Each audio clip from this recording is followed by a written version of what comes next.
Hey, it's Wednesday, January 28th. This is CTV at 6. Here's what's making news tonight. Ontario chooses to link with the Port of St. John to ship its exports.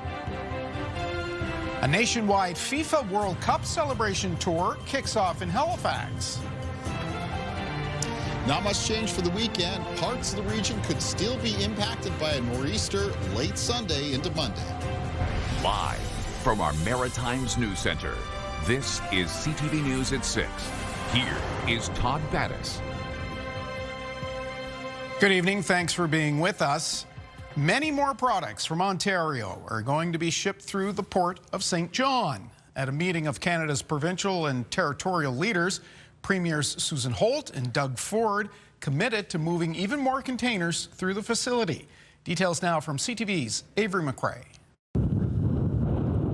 The St. John Harbour is New Brunswick's gateway to the world, and now the country's most populated province can say the same. Over the past year, the amount of Ontario export products moving through Port St. John, including major categories like vehicles, metals, forestry, agricultural products, have increased, as Premier Holt said, by 153%. The increase in exports was highlighted by the provincial leaders and port president in Ottawa today. The bulk of the Ontario goods that are moved through the port are bound for markets outside of the U.S., including Europe, Asia, and the Caribbean. We have to diversify our trade around the world, not be so reliant on our American friends, and that's exactly what we're doing. Ontario made up for 31% of the port's total exports in 2025. In meeting with Ontario industry today, the port's CEO has high hopes for that number to climb. Our whole goal is so that people understand our gateway, understand the services that we provide at the Port of St. John, and perhaps we can open up a new market for industry and for specific companies. A big driver behind the expansion of Ontario goods has been made possible through the removal of many interprovincial trade barriers brought under the microscope amid a trade war with the U.S. When provinces work together, Canada competes and wins. But there is still more work to be done when it comes to improving trade, and that will be a focus when premiers meet with Prime Minister Mark Carney tomorrow. Those opportunities to collaborate and create a connected economy, coast to coast to coast, that gets our resources to markets all over the world. We want to find those opportunities and build those projects collaboratively together. The increase in container traffic from Ontario comes on the heels of a $247 million modernization project, which is benefiting far more than just the port city. Avery McRae, CTV News, St. John. A man who confessed to a Dartmouth murder nearly 15 years ago was in Nova Scotia Court of Appeal today, trying to get his conviction thrown out. Christian Kleik argues his lawyer was ineffective in defending him. CTV's Callum Smith joins us with more. Callum, his state of mind at the time and drugs, that all factors into this. Yeah, that's right, Todd. Good evening. Well, Christian Anang Kleik was in custody on unrelated charges in 2016. He confessed to the fatal shooting of Angela Hall in her Dartmouth apartment more than 5 years earlier. Kleik had a handgun on him, and while he and someone else went to Hall's Primrose Street apartment looking to buy marijuana. But things went sideways and she rushed them out of her unit. A struggle ensued. Hall was stabbed, dropped to the floor, and Kleik fatally shot her in the back. She was rushed to hospital where she was pronounced dead. At the time of Hall's murder, Kleik had consumed Valium and benzos. 3 years after the confession, Kleik was found guilty of second-degree murder by a judge, despite pleading not guilty and not having a trial. He received a life sentence with no chance of parole for 12 years. He appealed, but later abandoned that appeal before ultimately asking for it to get going again in 2022. His defense team argued he was having a psychotic episode at the time of his confession and didn't have an operating mind. Kleik argues there was a miscarriage of justice due to ineffective assistance from his trial lawyer, and that his Charter of Rights and Freedoms were breached by the Crown's failure to disclose an audio recording of one of his police statements. It's also worth noting Kleik was sentenced for the 2022 killing of another inmate in Renouse, the maximum security prison in New Brunswick, and he was found guilty last year in a prison assault. As for his appeal in the murder of Angela Hall, that continues tomorrow. Todd. All right, Callum in the newsroom with us this evening. Thank you. The trial of a Moncton man accused of killing 2 Dieppe seniors continued today with testimony from a Mountie who worked extensively on the investigation. Here's CTV's Derek Haggett from court. A member of the RCMP's major crime unit who was part of the investigation of the murders of Bernard and Rosemary Saunier testified for the bulk of the day. The couple's bodies were discovered in their Dieppe home on September 7, 2019. Both were shot in the head. Jansen Baker has pleaded not guilty to 2 counts of first-degree murder. Corporal Andrew Painter described to the court what one inmate told him about the murders. That inmate previously testified that Baker confessed to him that he was responsible for the Sauniers' deaths. The witness and Baker interacted while both were incarcerated. The witness's identity cannot be revealed due to a publication ban. The defense asked Painter what the witness wanted in exchange for providing information and how much his sentence could possibly be reduced. Painter testified the witness's sentence was reduced in exchange for the information, but he wasn't sure by how much. Yesterday, the court heard significant testimony from Zachary Trevors, who said the accused drove him to Dieppe during the early morning hours of the murders. The defense asked Painter why Trevors and the witness who provided the information about Baker's admission were placed in the same jail cell in Shediac during the trial, and why a written transcript of the witness's statement to police was inside the cell for 3 days. Painter didn't have an answer. A potential faux pas, to say the least, defense attorney Brian Moreau said to the court. Friends and family of Bernard and Rosemary Saunier continue to come to court on a daily basis, and they say they'll keep coming until the very end. The trial is expected to last until the end of March. Derek Haggett, CTV News, Moncton. Online, a 69-year-old Halifax man has been charged with creating images depicting child pornography using artificial intelligence software. And there's more on that at our website, ctvnewsatlantic.ca. Like a bike tire, the debate over bicycle lanes spins round and round in Halifax. Plans to build out the network come with an $85 million price tag. Attempts to cut costs have left council spinning its wheels. CTV's Jonathan McGuinness explains. Halifax Council has discussed Tony Mancini's motion to reevaluate the city's biking infrastructure projects. The goal is to bring down ballooning costs, originally estimated to be $25 million. They now sit at $85 million. Staff proposed cuts to 3 plans. 2 passed a vote. So Councillor Austin was concerned about the Dartmouth North approach, and which would have been the project would have saved us the most amount of money. $5 million could have been saved if all 3 proposals had been accepted. Instead, Council is reclaiming $1.7 million. I was really happy that Council didn't decide to proceed with the Victoria Highfield cut, because that was taking the bike lanes away from the biggest population density, away from the transit center, and putting it off on side streets. The provincial and federal governments have committed $20.8 million toward bike lane projects in HRM.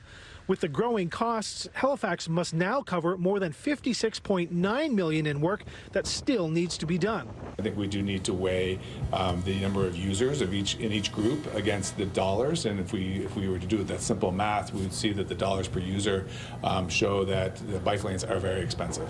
Halifax Mayor Andy Fillmore says there is frustration from cyclists because the bike network still isn't finished. Motorists are frustrated too because they think bike lanes contribute to congestion. I think that if we were able to complete the bike network lane faster, and we would do that by doing it more cheaply, that both of those things would be addressed. Despite the changes, work on the bike lane projects is still scheduled to be complete by 2029. Jonathan McInnes, CTV News, Halifax. In the web poll tonight, we're asking, do you agree with Halifax's mayor that $85 million is too much to spend on building bike lanes? Your options are yes, it's way too much, it's a bit too much, HRM should stick to the original budget, or no, that seems realistic. We would like to hear from you at ctvnewsatlantic.ca. Now, Halifax Mayor Andy Fillmore also weighed in on the future of the 99-year-old Halifax Forum today. The replacement cost for the arena has ballooned from $38 million a decade ago to $126 million today. That's a jump of 230%. Andy Fillmore wants to pause redevelopment and look at less pricey options for new ice surfaces for the peninsula. A 2 or 3 ice pad facility is recommended to fulfill demand.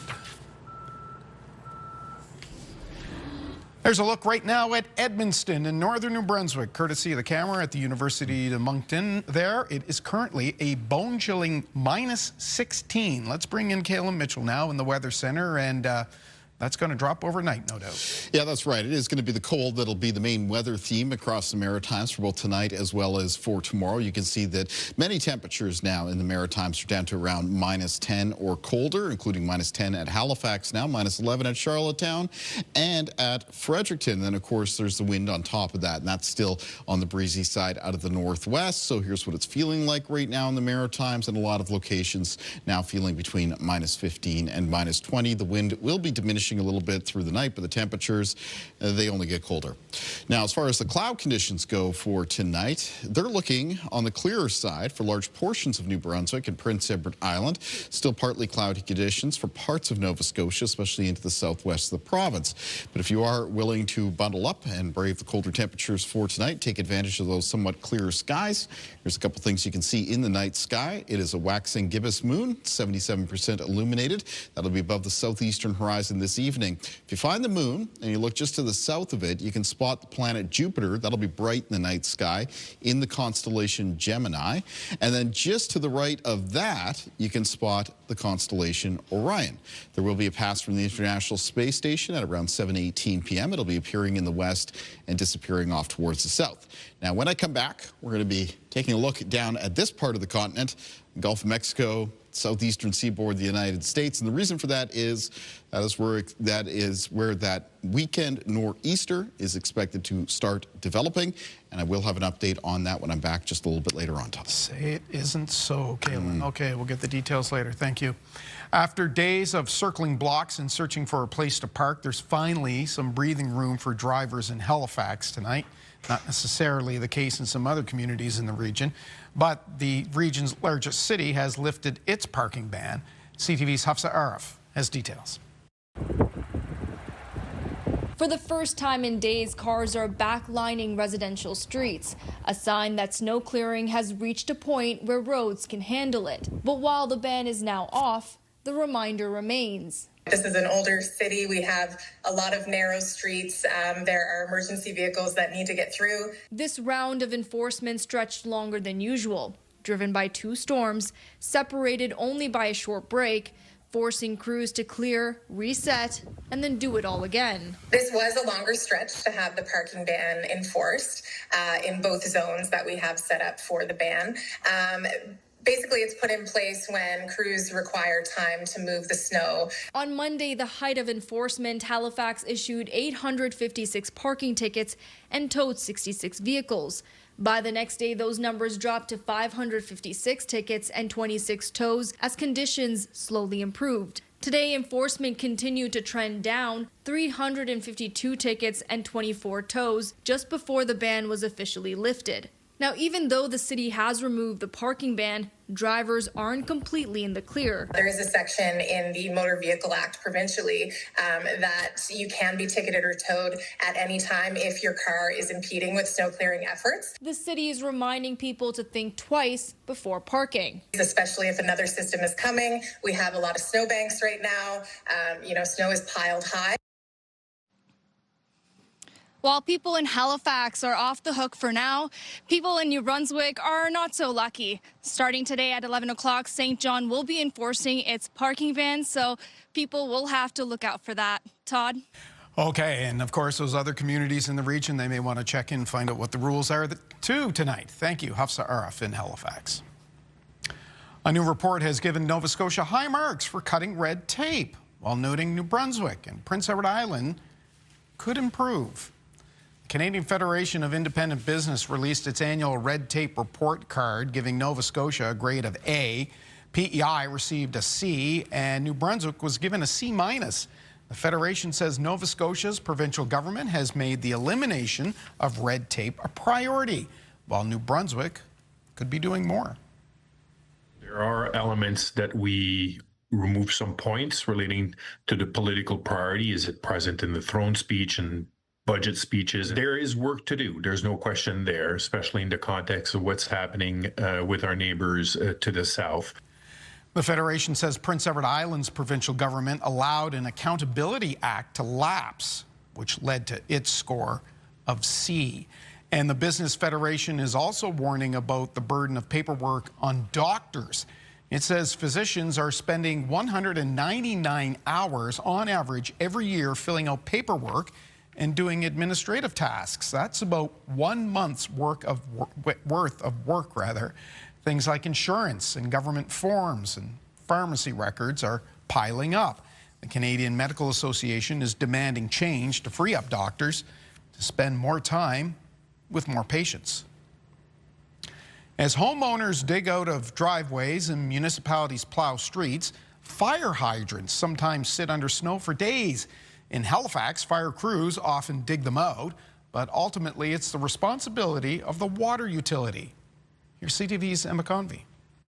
After 3 snowfall events in just over a week's time, many fire hydrants in the Halifax area have been buried, and it's a team effort to dig them out. Although for Carolyn McKenzie, she feels grateful the hydrant on her street has remained clear the whole time. They always seem to be cleared out, and I've never seen residents doing it, but it always seems visible after a snowstorm. A good thing, since Halifax Fire says having an accessible hydrant is crucial for them. This time of year, they see an increase in fires with chimneys and wood stoves. No matter the time of year, fires do occur, and we do need access to that very vital water supply. Halifax Water is ultimately responsible for clearing out these hydrants. Their crews have been out since the storms last week. But the tricky piece is that sometimes we're clearing hydrants, but then the plow's going by to clean the street, and sometimes they can be snowed in again. With 8,800 hydrants across HRM, fire crews step in to help. Crews will go out and clear the hydrants. I mean, they're vital for what they need. And what they usually look for is about a 3 feet clearance from the hydrant. In a Facebook post Tuesday, Halifax Professional Firefighters Association called on the public to help. There's a hydrant in front of your home. It could be your home that needs that hydrant that night. So if you're able to, physically capable, and have the opportunity, we appreciate you getting out and shoveling around those hydrants so that we can see them and get to them quickly. And if you see a hydrant needing clearing, you can also call 311 for assistance. Now, Brendan Marr, the president of the Halifax Professional Firefighters Association, says it only takes a couple minutes to clear around one. They need about 2 to 3 feet around the front and the back as well. This is just to attach a hose to it. And then they need some room off the top as well to turn a wrench. And that's it. Takes a couple of minutes.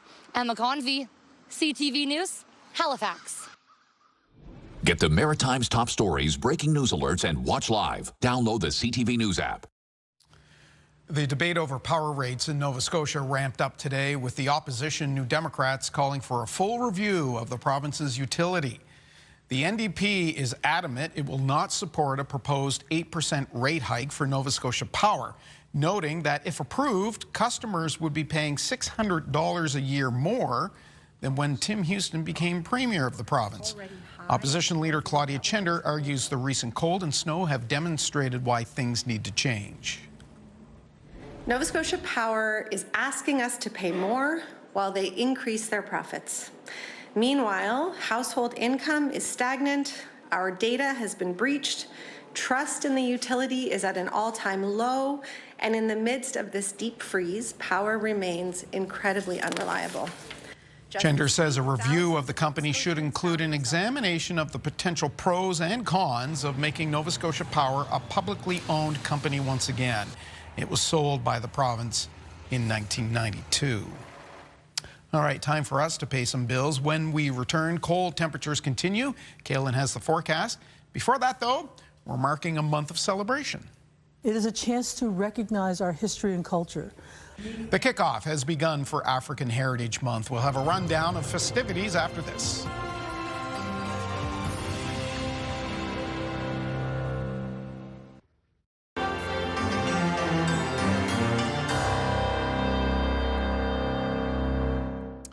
African Heritage Month celebrations are kicking off around the region. In Halifax, an official launch is Well, about less than an hour from now with musical performances and more.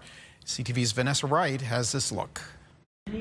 The stage is nearly set for Halifax's opening night of African Heritage Month.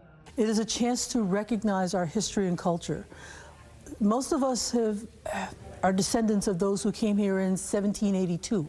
It's the city's 42nd annual launch of African Heritage Month. Organizers expect around 200 people to take part in a night filled with musical performances and tributes, marking Black history in Canada and African Nova Scotian culture. The two have mixed and mingled over the years, but we're going to recognize our ancestors with the libation, and we're going to recognize our shared religious history with the opening prayer, because that is all part of Black Nova Scotian culture.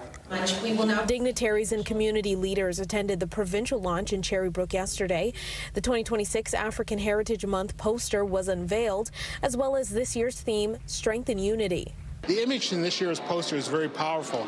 It has multi-generational individuals looking together all around in a circle, you know, with a shared purpose, a shared energy, a shared passion. Standing together in unity will be a focal point of celebrations, not just for the coming month, but the days beyond. This is just the beginning of the year, celebrating who we are, why we're here, and why we will continue to be here. Now, Todd, the event here at the Halifax Public Library kicks off at 7 p.m. There will be an African Heritage Month flag raising tomorrow morning at City Hall. That's where the mayor will read the proclamation. Todd. All right, thank you, Vanessa, at the Central Library in downtown Halifax. All right, still to come. Mixed sun and cloud along the coast in a few areas tomorrow. It's going to be flurries, little everything. Kaylin has the details after this.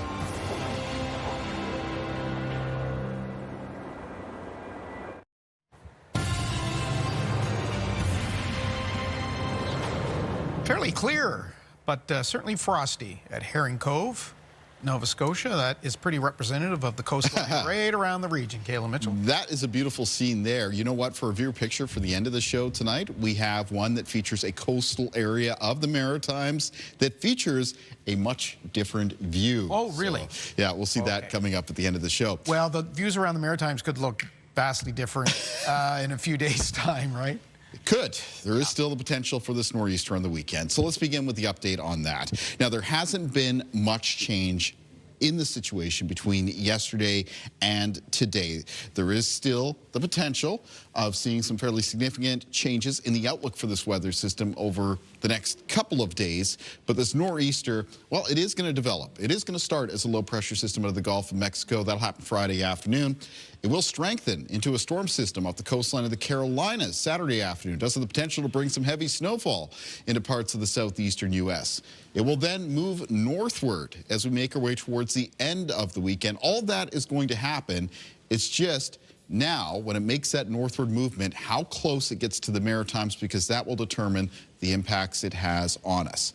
Now, for now, it does look like it'll be heading up towards a position, taking it out around Sable Island. That brings the greatest risk of sort of storm-level impacts when it comes to snow and wind to the province of Nova Scotia, and then to Prince Edward Island, and then a slightly lower risk towards southern and southeastern areas of New Brunswick. Now, as I mentioned, there's still time to see change with this weather system because it really doesn't have its legs underneath it yet. Remember, it doesn't even start in its first sort of form as that low-pressure system over the Gulf of Mexico until the end of this week.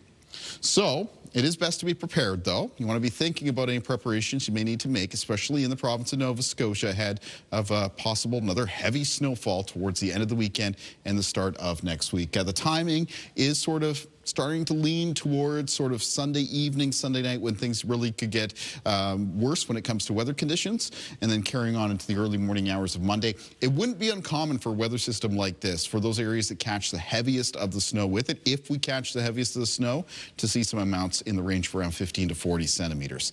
And this is a stronger weather system, so winds would likely be a bigger issue with it than the one we had to deal with at the start of this week. Taking a look at conditions for tonight into tomorrow, overall the weather's pretty quiet. It's on the colder side, but it is quieter. There will still be some flurries in the southwest of Nova Scotia tonight, and a chance of flurries in Cape Breton. And then for tomorrow, increasing cloudiness in the north of New Brunswick, and likely some flurries developing there throughout the day that in some cases could add up to around a couple of centimeters as you head into Thursday evening and Thursday night. Winds remain out of the northwest for both tonight and for tomorrow. Gusts for tomorrow will be in the range of 20 to 40 kilometers per hour. It's a cold night for the Maritimes. Most of the low temperatures down into the minus teens, well down to the minus teens for much of New Brunswick, and even minus 20s for parts of the north and west of that province. High temperatures in the forecast for tomorrow in northern areas of New Brunswick, mostly in the range of around minus 9 to minus 12, though minus 13 at Edmundston. And again, those flurries developing through the day. Down through central and southern areas of New Brunswick, a mix of sun and cloud and very cold with high temperatures between minus 7 and minus 10. Prince Edward Island for tomorrow, mix of sun and cloud, cold in that breezy northwest wind with highs between minus 10 and minus 12. In Cape Breton tomorrow, we have highs for around minus 8 for Sydney, near minus 10 at Baddeck, and minus 10 for Inverness. And then into the north shore and eastern shore of Nova Scotia, the high temperatures mostly in the range of minus 6 to minus 9. Amherst for tomorrow with a high near minus 10, minus 9 at Truro. The city centers, Halifax and Dartmouth with highs around minus 6. Same thing goes for Lunenburg. Bridgewater tomorrow with a high of around minus 7. Yarmouth and Shelburne with highs around minus 6. And Indianapolis Valley, the high temperatures between minus 7 and minus 9. Taking a look at the extended forecast, beginning first for New Brunswick, some further flurries expected for parts of the province on Friday. A mix of sun and cloud on Saturday. Snow possible because of that coastal storm Sunday into Monday, but mostly for southern and eastern parts of the province. And then a mix of sun and cloud follows for Tuesday and Wednesday. And the risk that New Brunswick is going to be impacted by that storm system is lower than that, say, of certainly Nova Scotia and possibly even Prince Edward Island. For Nova Scotia in the forecast is flurries for Friday. There's a chance of flurries at the start of the weekend. And then watching for that late Sunday snow and wind that could carry on into at least Monday morning. Chance of flurries after that on Tuesday, Wednesday, mix of sun and cloud. And finally for Prince Edward Island, colder temperatures through the end of this week and into the upcoming weekend. The potential for some impacts from snow and wind Sunday night into Monday, followed by a chance of flurries on Tuesday. Todd. Okay, so on the first Monday nor'easter, we had the heavy wet stuff. Yes. The second one was the light fluffy. Yes. Any idea what the snow quality of this might be? Colder air in place. I'm going to call for like more of a standard snow, so somewhere in between that really heavy stuff, but maybe not quite as powdery as what we received from this last snow event. The big thing with this one is much higher potential when it comes to stronger winds. Okay. All right. We will see you towards the end of the show. Next, we're going to talk about a nationwide FIFA World Cup Fan Fest tour that's kicking off in Halifax this summer. And it's award season on the scene. Hi, it's Katie Kelly. Well, the nominations are in for the 38th Annual East Coast Music Awards. I'll have all the highlights from today's press conference coming up. All right, make sure you join us tomorrow morning, 7 a.m. Kick in more keywords for Virgin Radio's $100,000 Destroy Your Debt. And around 7:30 is your shot at $100 to the Irving Big Stop.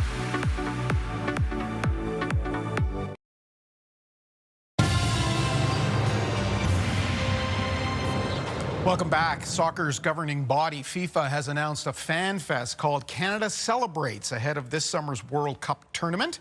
And the Maritimes will play a role. Victor Montoliani is FIFA Vice President and CONCACAF President. He is in Toronto, and it is nice to see you tonight. Good day. How are you? I'm well, and we're very excited in this part of the country because this is all kicking off in Halifax in June. Maybe you can tell us a bit about what fans might experience. Yeah, I think it's an important day as it relates to Canada and the World Cup. We'll kick off on June the 11th with our Canada Celebrates program. The inaugural will be in Halifax and also a West Coast destination. And it's really a program where it's for fans and for the Canadian community to come and enjoy the World Cup. Obviously, we have two host cities in Toronto and Vancouver, but we thought it was important to bring the World Cup from coast to coast to coast in up to 40 communities, an opportunity to come and watch the game on a big screen, to come and enjoy sort of the local culture, local cuisine, local music, but also have there'll be a pitch, some interactive activities, and a great opportunity to really take in the World Cup together as a community and experience what it's all about. And I think it's an opportunity for Canada, since obviously we're hosting and participating, for us to celebrate our cultural mosaic. We all know how the country gets turned on by a World Cup, and everybody likes to fly their flag from whatever country they're from or their parents were from. But we can still do that, but also embrace our Canadian culture and our Canadian flag by coming together at the Canada Celebrates location. And we know just how well Canada can perform. I mentioned that you're president of CONCACAF, and they had a deep run, of course, in the last CONCACAF tournament. So there's a lot of expectations on Team Canada. But also in the release that was sent to us ahead of speaking with you, mentions a special golden visitor about yay high will also be making an appearance in Halifax on May 23rd. Yeah, obviously the most iconic trophy in sports is the beautiful World Cup trophy itself. And Halifax will also play host to the official Coca-Cola Trophy Tour. There's nothing like having that beautiful trophy in your sights. Obviously, you can't touch it unless you've won it, of course. If you've won it, you can touch it. That's right. I don't know how many people in Halifax have won it, though. Or in Canada, that is. It's something you can't miss. I've been obviously to enough events with the trophy, and the emotion that little thing brings out in people is incredible. Many people will go see it, and it brings tears to their eyes because of obviously their cultural background and experience and what the game of football means to them. This is a special moment for the game in this country. We've seen the success of the women's national team, the recent upswell of the men's team. You have the CPL with the Wanderers here on the East Coast, and of course the Northern Super League with the Halifax Tides, and the number of kids playing the sport right across the country. It's the #1 participation sport in Canada. Can you talk a bit about why this is a particularly important time for the sport? Yeah, I think, it's always been the #1 sport from a participation standpoint, and our grassroots has always been strong in this country. But I think it needed a cultural revolution, and I think that happened in and about just before the Women's World Cup in 2015. And that was the start of it. And obviously, we know the success of the women's team. And that's not just the senior team, but youth teams as well. And then obviously, the men's team following shortly thereafter with respect to players going on to Europe to play, and obviously the success of qualifying for 2022, and obviously on the precipice of 2026. And really, what was decided, I guess a dozen years ago for the leaders of Canada Soccer, which I was proud to be part of, was that we needed to create an industry of the game, and which is why you have 2 teams now in Halifax.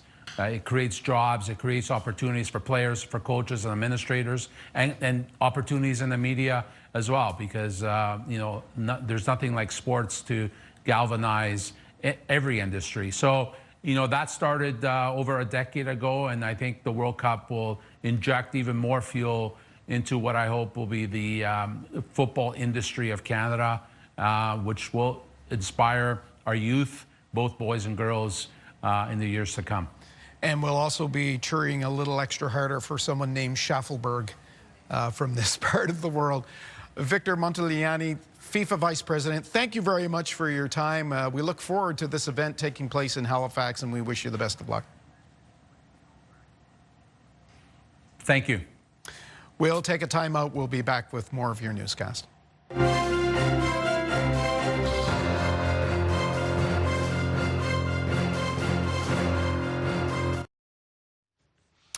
In health headlines tonight, we look at the health threat of global plastics. That's just one of the stories CTV's Amanda Debison has in the Wednesday edition of The Lifeline.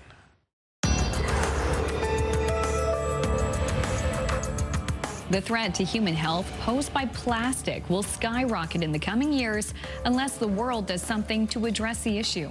That's the conclusion from a team of British and French researchers. They're the first to estimate the number of healthy years of life lost due to plastic worldwide. Under a business-as-usual scenario, they project the number to more than double from 2.1 million in 2016 to 4.5 million in 2040. Planet heating greenhouse gas emissions from plastic production have the biggest impact, followed by air pollution and toxic chemicals. And they note their model does not include other ways plastics harm health, such as microplastics or chemicals leaching out of food packaging.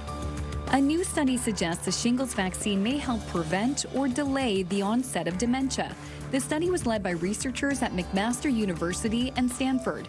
It analyzed health data over a 5.5-year period for more than 250,000 Ontario seniors.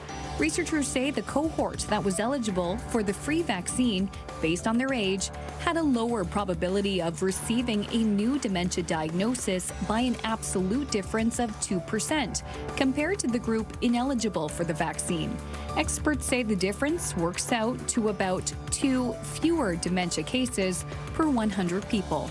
Finally, StatsCan has released some long-term projections for our country's population. The agency reported Canada's steepest population decline last month due to immigration policy changes. But looking long-term, all scenarios point to population growth. Under a medium growth scenario, there could be 57 million people in Canada by 2075. A higher growth scenario would see Canada's population rise to almost 76 million by 2075. Our country's population was estimated at around 42 million people last year. With Health and Medical News, I'm Amanda Debison for The Lifeline.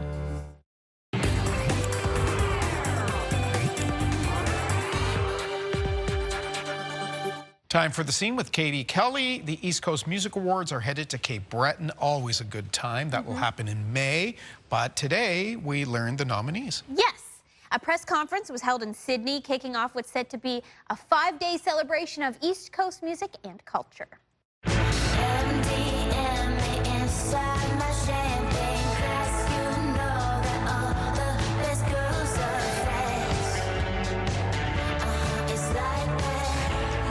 Yesterday's Juno nod.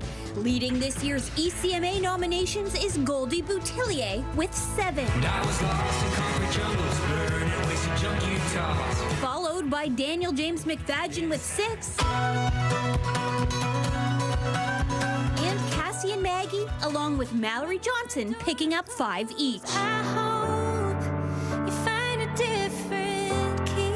I've been involved with the East Coast music world for over 30 years. And, you know, as somebody who's been a supporter and has made my life in music in this region, when this job became available, it was calling to me. This year marks a new chapter for the ECMAs, with longtime music advocate and Great Big Sea co-founder Bob Hallett stepping into the role as executive director. This is a place where we gather together the best music, the best musicians, and the best industry professionals in this region, and we create a marketplace. We have buyers coming from all across the country and all around the world, and they're looking for talent, they're looking for something new, and they're looking for something great. And we know we've got that. East Coast Music Week will take over Sydney from May 20th to 24th. The 38th Annual ECMA Awards Gala is on May 21st, with Cape Breton favorites Bette McDonald and Maynard Morrison hosting the night. We have the deep roots of music in this community across all genres, across all ethnic groups, across all languages, are absolutely a foundation that is second to none in the world. So I just think we do this stuff better. Hallett says whether you're an artist, industry pro, or fan, there's something here for all. Everyone who comes to this, whether it's to come to the gala, to come to a showcase, to go to a conference session, to go have a meeting, or just to hang around and meet someone, they're going to get something out of this. So my job is to make it happen.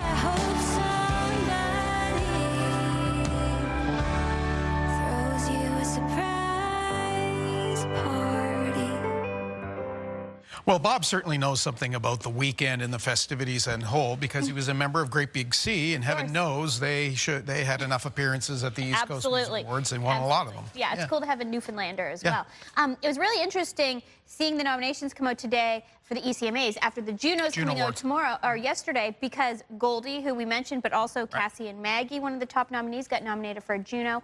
Morgan Toney, who is nominated for quite a few ECMAs as well. So it's really cool to see them nominated on both of those scales. Yeah, that's right. And of course, we will be covering that as we do every year. May not be you. May not be me, but I will be watching while eating popcorn. Don't worry, we'll be there. You can watch. And you can watch this on CTV tonight.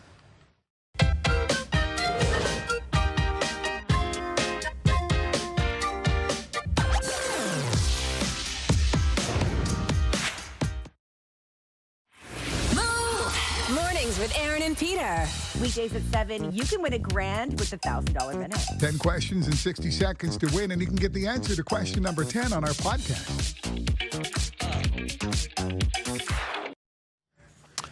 On the markets, it was a relatively quiet day. The Dow Jones closed up just a dozen points. Amazon is laying off 16,000 employees.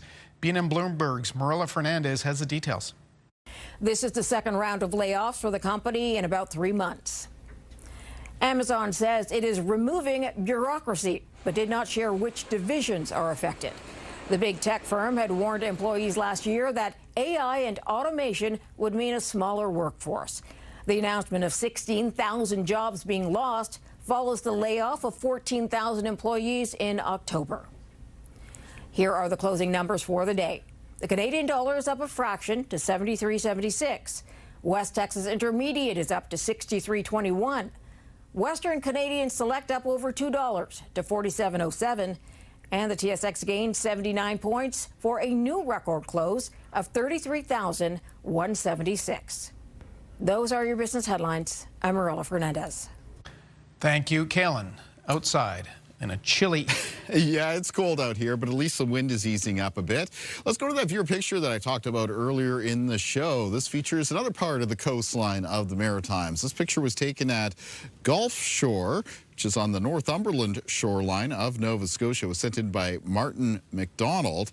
And we're looking out here at the Northumberland Strait. And it looks like it could almost be a snowy field, but that is just snow and ice and faintly, very faintly in the background, a little bit of Prince Edward Island. So I want to thank Martin very much for taking the time to share that with us.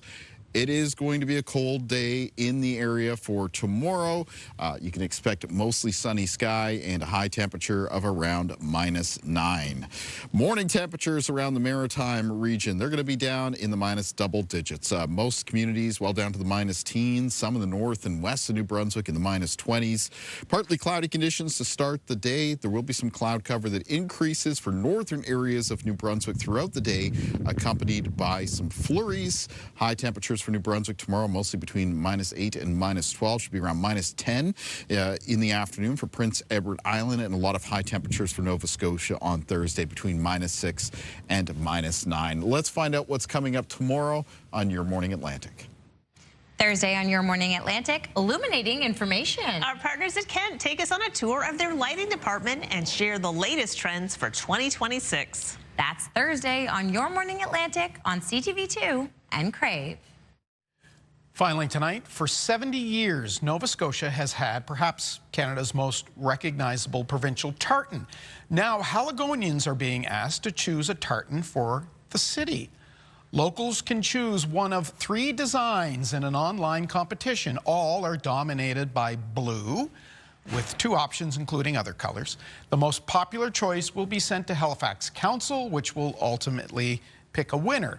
It's estimated 200,000 people in the city identify as having Irish or Scottish roots, and you can make your pick until February 11th online at engagehalifax.ca/tartan. There are the choices. There's the website. Not bad. That is our look at the day here at home. Bruce Frisco is here at 11:30. CTVNewsAtlantic.ca for updates in the poll. I'm Todd Battis. I hope to see you right back here tomorrow night at 6. Good night.